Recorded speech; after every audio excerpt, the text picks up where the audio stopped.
The purpose of this video is to highlight what the group has achieved over the last 10 years, with feedback from members of the group about what it means to be part of making where we live better. Feedback from people who have supported the group and who the group has helped, ending with the focus on how the group will be moving forward with some special messages. A little bit of background about the group. In 2010, which is 11 years ago now, we held a 2-day event and invited along everyone we knew from the learning disability community.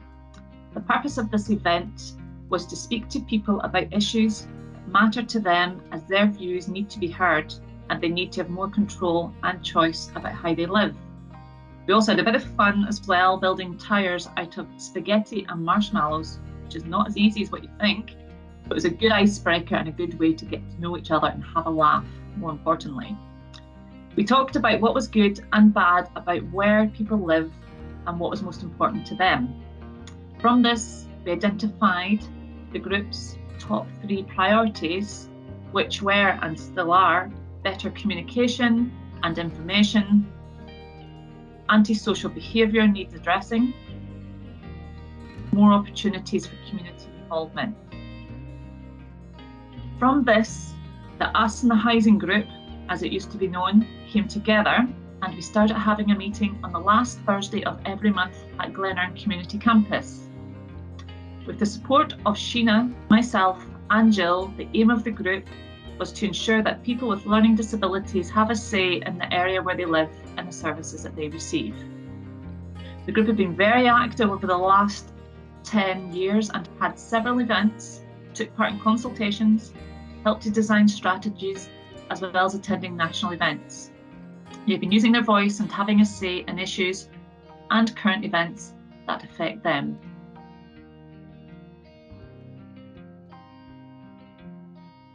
As a result, the group have been recognised for all the work that they've done and have received some awards.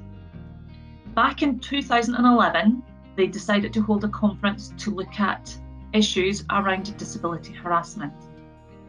As many people who came to the conference experienced harassment and bullying, it was decided by the group to make a DVD about what happens to them. The group helped make the DVD, which tells of their personal stories as well as information about harassment and the law. There are also a series of instructions available to accompany the films to support community groups, schools and staff to make use of the films and to inform discussions. The DVD was launched in 2013. It's called It Goes On and On and On. It received national recognition and is still used today. The group were presented with the Francis Nelson MBE Award for the DVD and for tackling housing and social issues in Perth and Kinross. In 2012, they were recognised for their work at the Perth and Kinross Council, securing the Future Awards and won the Quality section. In 2014, after the DVD was launched, they won the Gold Award for this as well. In 2015, they became a registered tenant organisation, first learning disability tenant organisation in Scotland, which enables the Scottish Government to consult with them on matters that affect them, and they also receive grant funding to continue their good work. My favourite band for meeting people. Okay. Yeah, because that's my favourite band. Because I like to hear people talking. You know what I mean? So do you find that people listen to you and are able to understand you more? Yeah. Because they know you quite well from coming to the group? Yes, that's right, yes. Housing meetings. I like seeing everybody. Seeing And everybody. we talk about what we've been doing and Okay. what we're going to be doing. Mm-hmm. I Okay. get that. So basically what you enjoy most about being part of the group is just meeting Being people together. and being together, yeah? Talking what you've been doing. That's what you've been doing, part of it, yeah. What you're going to be doing. In March 2020, meetings were suspended due to the coronavirus pandemic. We did not know when things would return to normal, but we still wanted to connect with people. We created a group on Facebook Messenger in May 2020 to stay in contact with members of the group. This was very informal and was sometimes just a chat about how everyone was doing and helping keep spirits up.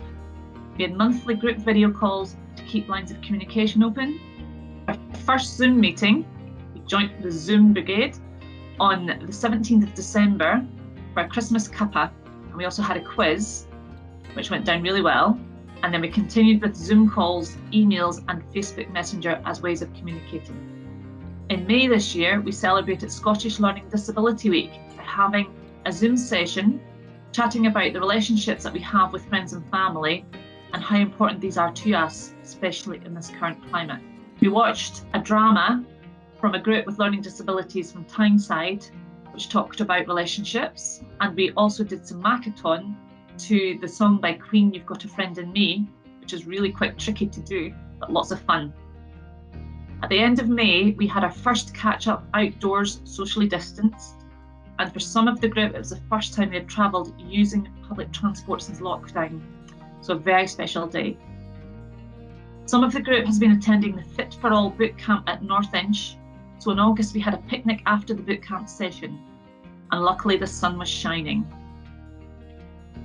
Moving on, I think for the group and speaking to the group, some of the challenges in this current climate is a loss of confidence in going out, being in crowds and not being digital. It has been a tricky time for the group, but myself and Mel, who have been supporting the group over this time, feel that they've done exceptionally well in this climate. We have learnt and got on board with technology, doing some of them are better at it than myself, and we're really proud of everything that the group has achieved. Thanks.